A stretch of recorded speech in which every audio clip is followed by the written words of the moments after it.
Aujourd'hui, je redeviens votre prof de physique. Prenez vos cahiers, asseyez-vous, le cours va commencer.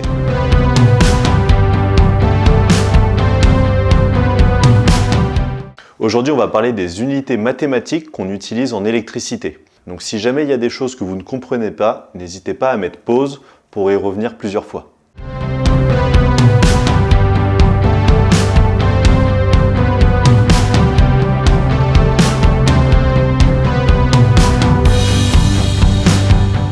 En électricité de base, on s'intéresse surtout à trois grandeurs. La première de celles-ci est la tension, qui peut être notée V ou U.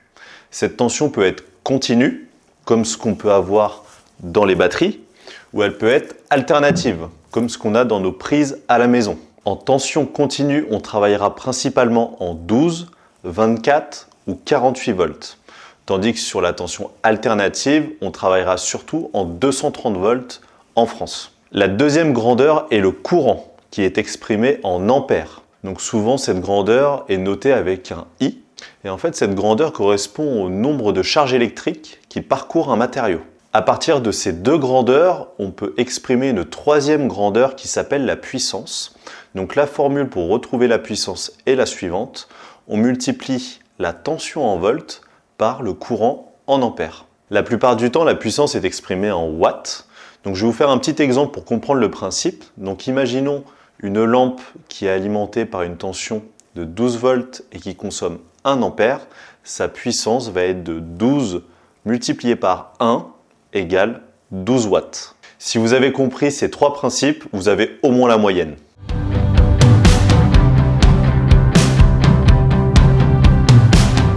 Dans une installation MyShop solaire, on retrouve souvent d'autres unités qui sont très utiles, notamment pour estimer notre consommation. Parmi ces unités, on retrouve les wattheures ou les kilowattheures qui expriment l'énergie. C'est une unité qu'on retrouve très souvent parce que nos factures sont estimées justement à partir de notre consommation en kilowattheures. L'énergie, en fait, ça correspond au produit de la puissance en watts multiplié par le temps en heures. Donc si je prends un exemple, imaginons que j'ai un ordinateur qui consomme 50 watts et que je m'en sers pendant 1 heure, sa consommation va être de 50 watts multiplié par 1 heure égale 50 wattheures. Petit rappel, toutes les factures d'électricité sont exprimées en kilowattheures, donc 1 kilowattheure, ça correspond à 1000 wattheures. L'autre unité qu'on va retrouver souvent dans des installations autonomes, c'est les ampères-heures. En fait, c'est une unité qui désigne la capacité d'une batterie. C'est une unité qui est souvent incomprise alors qu'elle est pourtant très simple.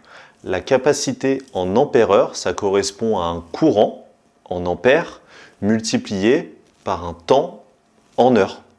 Lorsqu'on parle d'une batterie en ampères-heure, il faut obligatoirement l'associer à une tension.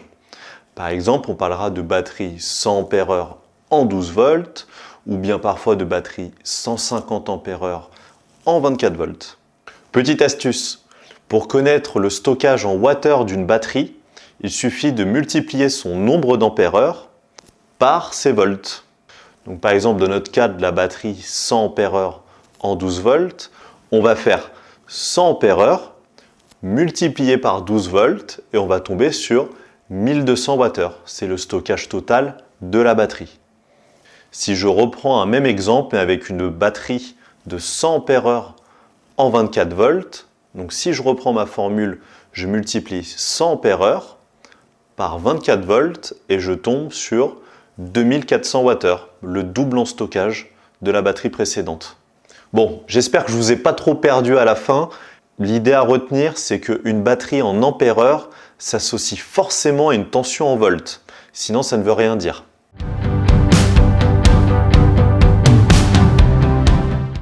Les plus curieux d'entre vous auront remarqué sur les convertisseurs et convertisseurs chargeurs que souvent la puissance est exprimée en VA. En fait, ça veut tout simplement dire volt-ampère. Alors il faut faire attention, les volt-ampères ne sont pas égaux aux watts. Les volt-ampères en fait correspondent à la puissance apparente.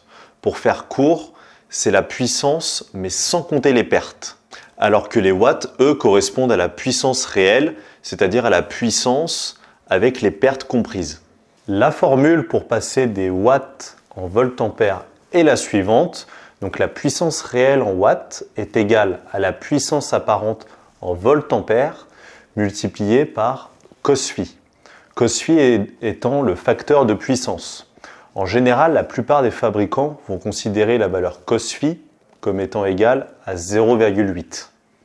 Donc petit exemple encore une fois pour illustrer ce calcul, si on prend un convertisseur avec une puissance de 500 volt-ampères, en fait sa puissance réelle en watts sera de 500 volt-ampères multiplié par 0,8 qui est égal à 400 watts. Donc ça sera la puissance réelle du convertisseur.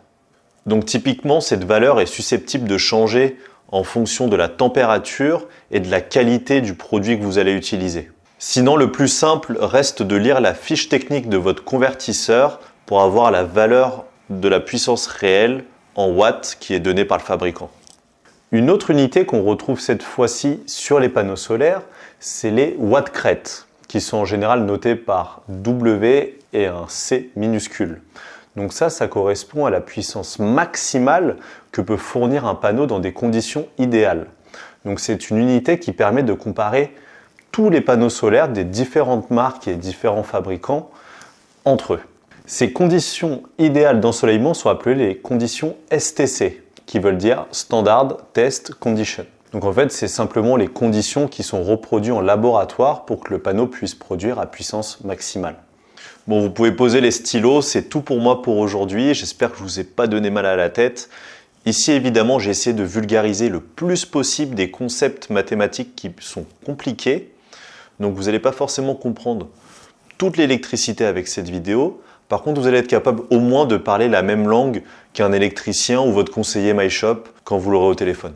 Bon, moi je vous laisse et vous n'oubliez pas de vous abonner, de mettre un like si vous avez aimé. Et puis n'hésitez pas à poser vos petites questions en commentaire aussi, ça nous fait toujours plaisir de vous répondre.